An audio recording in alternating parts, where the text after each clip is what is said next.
නගරයේ රථවාහන ഘോഷාව සහ දූවිලි වලට සැතපුම් ගණනාවක් ඈතින් නිස්කලංක ගම්මානයක් ඇත.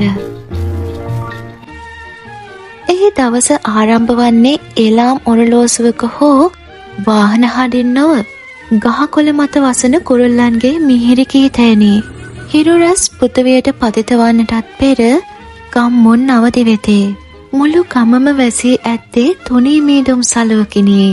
ලිපේ මොළවන දර සුවඳත් නැවුම්ම තැම්බෙන බත් හට්ටියක සුවඳත් ආවට පරිසරයට මුසු වෙයි. මෙහි මිනිසුන් ජීවත් වන්නේ ඔරලෝසුව දෙස බලාගෙන නොවේ. ඔවුන්ට තමන්ගේම වූ රිද්මයක් ඇත.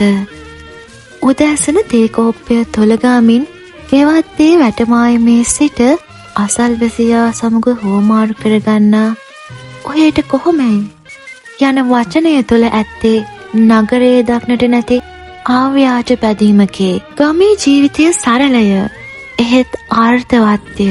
තමන්ගේම වත්තේ හැදෙන පළතුරක් හෝ එළවලුවක් නෙලාගෙන ආහාරයට ගැනීමේ අප්‍රමාණ සතුටය. වැවෙන්නා ගන්නා සිසිල්දිය පොදක් සහ වෙල්යාය මැදින් හමන පිරිසුදු වාතය ගතට මෙන්ම සිතටද දිව්‍යමය සුවයක් ගෙන එයි. හවස් යාමේ කුඹුරාය මැදින් ඇවිද යන විට දැනෙන නිහඬතාවය සිතේ ඇති සියලු පීඩාවන් දුරු කිරීමට සමත් වෙයි. හිරු බැස යන මොහොතේ ගමේ පන්සලෙන් ඇසෙන ගන්ධාර හඬ මුළු පරිසරයම ආගමික භක්තියෙන් පුරවයි.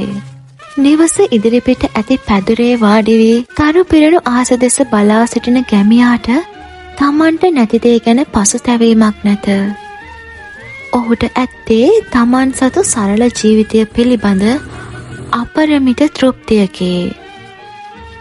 සැබවින්ම පීඩනයෙන් තොර සාමකාමී ජීවිතයක් යනු සෝපාදහම් සමග අත්වැල් බැඳගෙන අනිකාට ගරු කරමින් ගෙවන මෙවැනි සරල කැමැති වියකේ.